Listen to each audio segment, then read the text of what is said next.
ED की जांच के दो मकसद हैं। एक स्मोक स्क्रीन क्रिएट करना पूरे देश के सामने, आम आदमी पार्टी ने चोरी की है, आम आदमी पार्टी भ्रष्टाचारी है, आम आदमी पार्टी ने शराब घोटाला किया। मैं आपको सबूत दे रहा हूँ। शरद रेड्डी के केस में शरद रेड्डी को बेल 2 वजह से मिली। एक, शरद रेड्डी ने मेरे खिलाफ स्टेटमेंट दिया और शरद रेड्डी ने अरेस्ट होने के बाद 55 करोड़ रुपए का चंदा बीजेपी को दिया। 55 करोड़ रुपए के बॉन्ड्स।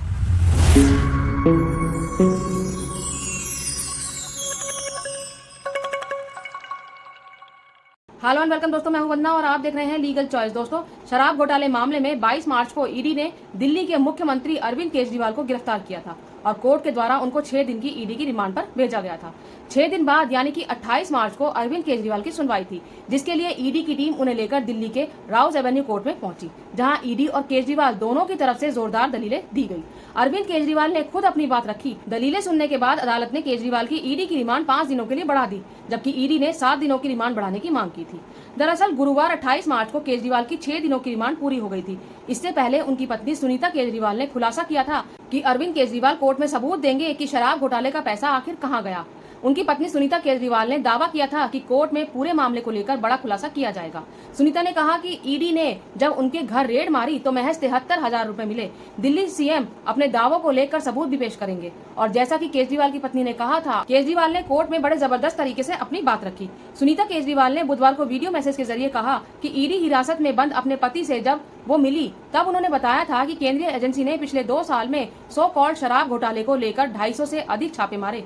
हालांकि अब तक इन छापों में एक भी पैसा नहीं मिला। उन्होंने दावा किया कि ईडी ने आप नेताओं मनीष सिसोदिया, संजय सिंह और सत्येंद्र जैन के परिसरों पर छापा मारा, लेकिन कोई धनराशि नहीं मिली। उन्होंने कहा कि उनके पति इस मुद्दे को लेकर बहुत दुखी हैं। सीएम केजरीवाल का बस यही कहना है कि उनका शरीर जेल में है, लेकिन आत्मा आपके दिल में है। इस दौरान सुनीता केजरीवाल ने बेहद भावुक अंदाज में लोगों से कहा कि मुख्यमंत्री का यही कहना है कि आप आंखें बंद करो, मुझे अपने आसपास महसूस करोगे। नमस्कार। कल शाम मैं जेल में अरविंद जी से मिलने गई। उन्हें डायबिटीज है, शुगर लेवल ठीक नहीं चल रहे, लेकिन निश्चय दृढ़ है। 2 दिन पहले उन्होंने दिल्ली की जल मंत्री आतिशी जी को संदेश भेजा था कि लोगों की पानी और सीवर की समस्याओं का समाधान किया जाए। बताइए क्या गलत किया? लोगों की समस्याओं का समाधान तो होना ही चाहिए। इस बात पर भी केंद्र सरकार ने आपके सीएम पर केस कर दिया। क्या ये लोग दिल्ली को तबाह करना चाहते हैं? क्या ये लोग चाहते हैं कि लोग अपनी समस्याओं से जूझते रहें?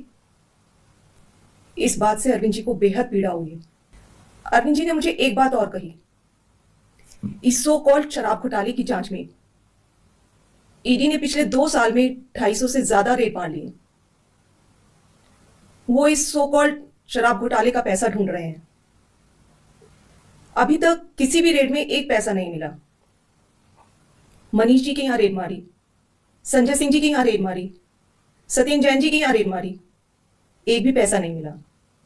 हमारे यहां रेड मारी, मात्र 73,000 रुपए मिले। तो वो इस सो कॉल्ड शराब घोटाले का पैसा है कहां? अरविंद जी ने कहा है कि इसका खुलासा वे 28 मार्च को कोर्ट के सामने करेंगे। सारे देश को सच सच बताएंगे कि इस सो कॉल्ड शराब घोटाले का पैसा है कहां। उसका सबूत भी देंगे। अरविंद जी बहुत सच्चे, देशभक्त, निडर और साहसी व्यक्ति हैं। उनकी लंबी आयु, सेहत और सफलता की कामना करना। उन्होंने कहा है, मेरा शरीर जेल में है, लेकिन आत्मा आप सबके बीच है। आंखें बंद करो, मुझे अपने आसपास महसूस करोगे। दोस्तों, केजरीवाल ने कोर्ट में अपनी दलील में काफी कुछ कहा। कोर्ट में उनको कहा गया कि लिखित में बयान दे दीजिए, लेकिन केजरीवाल ने कहा कि मुझे बोलने दीजिए, और उसके बाद केजरीवाल ने पूरी कहानी कोर्ट में बयान कर दी। आप किस कनेक्शन में क्या कहना चाहते हैं? बोलिए। मैम, ये सबसे पहले तो मैं ईडी के ऑफिसर्स का और कर्मचारियों का शुक्रिया अदा करना चाहता हूँ। इन्वेस्टिगेशंस हुई हैं, वो बहुत कॉर्डिनेट एटमॉस्फेयर में हुई हैं। मेरा ये केस 2 साल पहले से, सिर्फ पौने 2 साल से चल रहा है। 17 अगस्त को 2022 को सीबीआई की पहली केस फाइल हुआ था और 22 अगस्त 2022 को पीसीआर फाइल हुई थी। मुझे गिरफ्तार किया गया है। ना तो किसी कोर्ट ने मुझे दोषी करार दिया है, ना मेरे ऊपर कोई मुकदमा चला है, ना मेरे ऊपर कोई आरोप तय हुए हैं, ना मेरे ऊपर कोई आरोप तय है। अभी तक इस केस में सीबीआई 31,000 पेज फाइल कर चुकी है कोर्ट में और 294 विटनेसेस को एग्जामिन कर चुकी है। ईडी लगभग 162 विटनेसेस को एग्जामिन कर चुकी है और 25,000 पेजेस फाइल कर चुकी है। इन सारे विटनेसेस और सारे कागजों को मिला के मुझे क्यों गिरफ्तार किया गया है? मेरा नाम सीधे सीधे 4 स्टेटमेंट्स में आता है, वो मैं आपके सामने रखने की बात चाह रहा हूँ। तो आप ये सब राइटिंग में देना चाहेंगे? नहीं, मैं 1 मिनट मैम प्लीज मुझे बोलने नहीं दीजिए। नहीं, बोलने का ठीक है, बट दे दूंगा राइटिंग, बाद में राइटिंग में दे दूंगा। आप फिर राइटिंग में ही दे दें कोर्ट में। I will take it on record. मुझे बोलने नहीं दीजिए। चलिए बोलिए। मेरा चार्ज क्या आता है? पहला, सी अरविंद मनीष सिसोदिया जी के सेक्रेटरी थे। उन्होंने ये कहा है, स्टेटमेंट दिया है कि एक दिन मेरे घर में मेरी मौजूदगी में मनीष सिसोदिया जी ने उनको कुछ एक्साइज के डॉक्यूमेंट्स हैंड ओवर किए। That's it madam. उन्होंने ये नहीं कहा कि मेरी मौजूदगी में पैसे दिए, कोई ऐसा कोई आरोप नहीं है। मेरी मौजूदगी में सी अरविंद को मनीष सिसोदिया जी ने एक्साइज के कुछ डॉक्यूमेंट्स। मैडम मेरे घर पे ढेरों एमएलए आते हैं, ढेरों मंत्री आते हैं, ढेरों डिग्निटरीज आते हैं, अपने अपने सेक्रेटरी लेते हैं, वो आपस में खुसर भी करते रहते हैं, आपस में डॉक्यूमेंट्स एक्सचेंज। मुझे क्या पता कि कौन किसको क्या दे। Is this a sufficient reason to arrest the second chief minister? क्या ये स्टेटमेंट एक सेकंड चीफ मिनिस्टर को अरेस्ट करने के लिए पर्याप्त है? नंबर 1। नंबर दूसरा स्टेटमेंट, एमएसआर मगुंटा श्रीनिवास रेड्डी, ये मेंबर ऑफ पार्लियामेंट थे जगन रेड्डी की पार्टी से। एमएसआर एक दिन 16 मार्च 2021 को 4:30 बजे मेरे दफ्तर आते हैं। उससे 10 दिन पहले उन्होंने मेरे ऑफिस में ईमेल भेजी कि मैं एमपी हूँ, मुख्यमंत्री से मेरे ऑफिस वालों ने उसको 10 दिन बाद का टाइम दिया। वो मेरे पास मिलने के लिए आते हैं 4:30 बजे। मैं किसी वजह से जल्दी में था, आके वो मुझे कहते हैं कि मुझे दिल्ली में अपना फैमिली चैरिटेबल ट्रस्ट खोलना है, उसके लिए जमीन चाहिए। मैंने उनको कहा कि जमीन हमारे अंडर नहीं आती, एलजी साहब के अंडर में आती है, आप मुझे चिट्ठी दे दीजिए, मैं एलजी साहब को फॉरवर्ड कर दूंगा। एंड सो ये हुआ। 16 सितंबर 2022 को उनके घर पे रेड होती है। उनसे पूछा जाता है कि क्या आप केजरीवाल जी से मिले?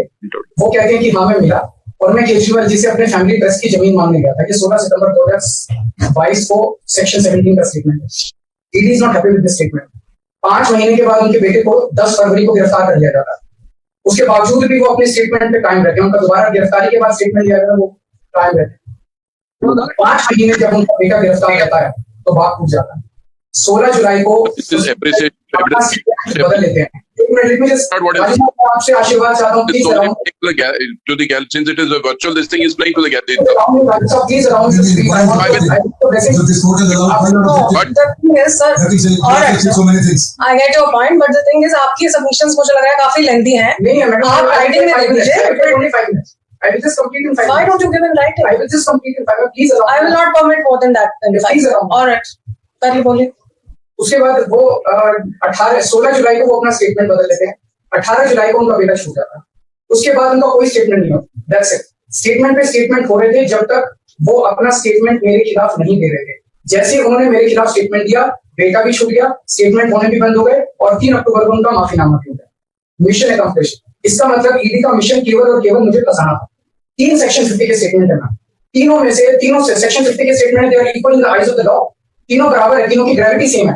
तो उसमें से एक स्टेटमेंट के तवज्जो क्यों दी गई? क्या जांच की गई है जानने के लिए? इसमें से एक की तरफ बाकी 2 गलत है। जो 25,000 पेज ईडी ने फाइल किए हैं कोर्ट के अंदर, उन 25,000 में जो केजरीवाल के खिलाफ वाला स्टेटमेंट है केवल वो लगाया गया, बाकी दोनों स्टेटमेंट दबा दिए गए। क्यों मैम? कोर्ट के सामने तीनों स्टेटमेंट लगाए जाने चाहिए थे ताकि कोर्ट डिसाइड कर सके सच्चाई क्या है। चलिए ठीक है। 1 मिनट मैम। तीसरा स्टेटमेंट है उनके बेटे का,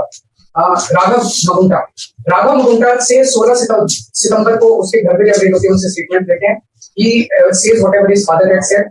उसके बाद 10 फरवरी को उनको अरेस्ट किया जाता है। उसके बाद उनके 5 स्टेटमेंट्स होते हैं। 5 स्टेटमेंट्स में वो वही बोलते हैं जो पहले बोला। फिर 5 महीने तक वो जेल में रहते हैं। उसके बाद जब 16 जुलाई को उनके पिताजी स्टेटमेंट बदलते हैं तो 18 जुलाई को उनको छोड़ दिया जाता है। तो 7 स्टेटमेंट्स उनके हुए।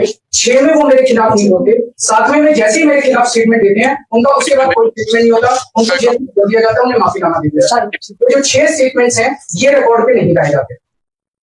चौथा है शरद रेड्डी के केस में 16 सितंबर को उसको अरेस्ट किया गया। 16 सितंबर को उसने रेड हुई, उसने मेरे खिलाफ कुछ नहीं बोला। 9 नवंबर को उसका स्टेटमेंट दिया, उसने कुछ नहीं बोला। 10 नवंबर को उसकी अरेस्ट हुई। उसके बाद उसके 9 स्टेटमेंट्स होते हैं। 9 स्टेटमेंट्स वो मेरे खिलाफ नहीं बोलता। उसके बाद 6 महीने उसको अरेस्ट करने के बाद 25 अप्रैल को वो टूट जाता है और वो केवल इतना कहता है कि मैं विजय नायर के साथ मिलने सीएम साहब के पास गया था, सीएम साहब जल्दी में थे, सीएम साहब ने कहा कि विजय के टच में रहो, विजय अच्छा लड़का है। मैं केवल ये जानना चाहता हूं कि क्या ये 4 स्टेटमेंट्स एक सिटिंग चीफ मिनिस्टर को अरेस्ट करने के लिए मैम 2 मिनट दे दीजिए कि ये पर्याप्त है? नंबर 1। नंबर 2, जो 30,000 पेज फाइल किए गए हैं, ये 30,000 पेज के अलावा 1 लाख पेज ईडी के दफ्तर में जो हमारी बेगुनाही के सबूत है, उनको कोर्ट के सामने नहीं लाया गया। ये दूसरी बात मैं ये कहना चाहता हूँ, ये शराब घोटाले का पैसा आखिर है कहां?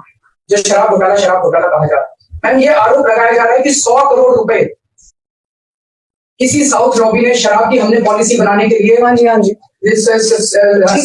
आदमी पार्टी। मैम ये जस्टिस संजीव खन्ना का ऑर्डर है, जस्टिस संजीव खन्ना का order ma'am page 22 para 12।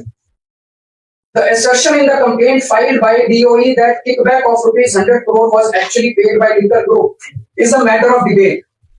Sanjeev Khanna कह रहे हैं, इसका मतलब ये साबित नहीं हुआ, इसका मतलब ये विवादास्पद है, इसका मतलब ये संदेहास्पद है, इसका मतलब इसके लिए सबूत नहीं है। तो जो 100 करोड़ रुपए ये कह रहे हैं कि हम लोगों ने रिश्वत ली, वो रिश्वत तो संदेहास्पद है, इसका तो सबूत ही नहीं है। लेकिन असली शराब घोटाला क्या है? असली शराब घोटाला शुरू होता है ईडी की जांच के बाद। जब ईडी की जांच शुरू हो जाती है, ईडी की जांच के 2 मकसद हैं। एक स्मोक स्क्रीन क्रिएट करना पूरे देश के सामने, आम आदमी पार्टी ने चोरी की है, आम आदमी पार्टी भ्रष्टाचारी है, आम आदमी पार्टी ने शराब घोटाला किया, और उसके पीछे एक्सटॉर्शन रैकेट करना जिसके जरिए वो पैसे इकट्ठे कर रही है। मैं आपको सबूत दे रहा हूँ। शरद रेड्डी के केस में शरद रेड्डी को बेल 2 वजह से मिली। एक, शरद रेड्डी ने मेरे खिलाफ स्टेटमेंट दिया, और शरद रेड्डी ने अरेस्ट होने के बाद 55 करोड़ रुपए का चंदा बीजेपी को दिया। 55 करोड़ रुपए के bonds arrest, so he bought his bail ma'am, he bought his bail. So now the money trail is clearly established. Ma'am, just last 1 minute. Yes, last 1 minute. The money trail is established, ma'am. उसने अपनी bell arrest होने के बाद 55 करोड़ रुपए का चंदा BJP को दिया, बीजेपी के अकाउंट में सीधा गया। मनी ट्रेल इज एस्टैब्लिश्ड, और यही पूरी जांच का मकसद था। एक तरफ आम आदमी पार्टी को क्रश करना, एक स्मोक स्क्रीन क्रिएट करना, भ्रम का पर्दा, और पीछे से एक्सटॉर्शन करना। Thank you. दोस्तों, जिस व्यक्ति शरद चंद्र रेड्डी के बयान पर केजरीवाल को गिरफ्तार किया गया, वो तो खुद भाजपा के इशारे पर काम कर रहा था। कैसे? आइए इसकी क्रोनोलॉजी थोड़ी सी समझते हैं। 10 नवंबर 2022 को शरद चंद्र रेड्डी को ईडी ने गिरफ्तार किया। 15 नवंबर 2022, 5 दिन बाद शरद चंद्र की कंपनी औरबिंदो फार्मा ने भाजपा को 5 करोड़ रुपए का चंदा दिया। मई 2023 को शरद चंद्र रेड्डी को बिना किसी विरोध के जमानत मिल गई। 2 जून 2023 शरद चंद्र रेड्डी मुख्य आरोपी से सरकारी गवाह बन गया। कथित आबकारी घोटाले मामले में सरकारी गवाह बनने की अनुमति दे दी है। फिर उसने ईडी को आम आदमी पार्टी के खिलाफ बयान दिए और भाजपा को इलेक्टोरल बॉन्ड्स के जरिए 50 करोड़ का चंदा और दिया, यानी लगभग 60 करोड़ चंदा दिया गया। इसी शरद चंद्र रेड्डी की गवाही पर केजरीवाल को गिरफ्तार किया गया। यही है भाजपा और शरद चंद्र रेड्डी की मनी ट्रेल, जिसके बारे में केजरीवाल ने कोर्ट में खुलासा किया। अब भाजपा ईडी को आगे करके कैसे इलेक्टोरल बॉन्ड से चंदे का खेल कर रही थी, ये अब किसी से भी छिपा तो नहीं है। आप समझने वाली बात यह है कि शरद चंद्र रेड्डी 100 करोड़ की बात कर रहा है जो उसने केजरीवाल को दिए, लेकिन उसका कोई सबूत नहीं है। लेकिन भाजपा को दिए गए 60 करोड़ रुपए जिनका सबूत भी है, उसका कोई जिक्र ही नहीं है। इससे पहले अरविंद केजरीवाल को बुधवार को दिल्ली हाई कोर्ट से बड़ा झटका लगा था। केजरीवाल की ओर से ईडी की गिरफ्तारी को अवैध बताते हुए गिरफ्तारी निरस्त करने की मांग की गई थी। कोर्ट ने इस मामले में अरविंद केजरीवाल को राहत देने से इनकार कर दिया। कोर्ट में ईडी की ओर से additional solicitor general SB Raju और सीएम केजरीवाल की तरफ से अभिषेक मनु सिंह भी पेश हुए थे। हाई कोर्ट में अब इस मामले की सुनवाई 3 अप्रैल को होगी। अरविंद केजरीवाल को मुख्यमंत्री पद से हटाने की मांग को लेकर भी हाई कोर्ट में एक याचिका दाखिल की गई थी। याचिका में कहा गया था कि केजरीवाल के पद पर बने रहने से न केवल कानून की उचित प्रक्रिया में बाधा आएगी और न्याय की प्रक्रिया बाधित होगी, बल्कि राज्य में संवैधानिक तंत्र भी टूट जाएगा। लेकिन कोर्ट ने इस याचिका को खारिज कर दिया और ये आदेश दिया कि अरविंद केजरीवाल अपने पद पर बने रहेंगे। दोस्तों, अरविंद केजरीवाल एक जुझारू नेता है, क्योंकि वो आंदोलन से उभरे हुए नेता है, इसलिए वो इतनी आसानी से झुकने वाले तो नहीं थे। तो भाजपा ने उनको रास्ते से हटाने का ये तरीका निकाला। इससे ये समझा जा सकता है कि नरेंद्र मोदी को केजरीवाल से कितना डर है, और डर हो भी क्यों ना। 2 बार पूर्ण बहुमत से दिल्ली जीती है केजरीवाल ने, डर तो बनता है। लेकिन जेल भेजने के बाद भी मुख्यमंत्री पद से नहीं हटा सके केजरीवाल को। आप इस बारे में क्या सोचते हैं? अपनी राय कमेंट बॉक्स में जरूर दीजिएगा। मेरी इस वीडियो को लाइक कीजिएगा, शेयर कीजिएगा और मेरे चैनल को सब्सक्राइब जरूर कीजिएगा। जय हिंद, जय भारत।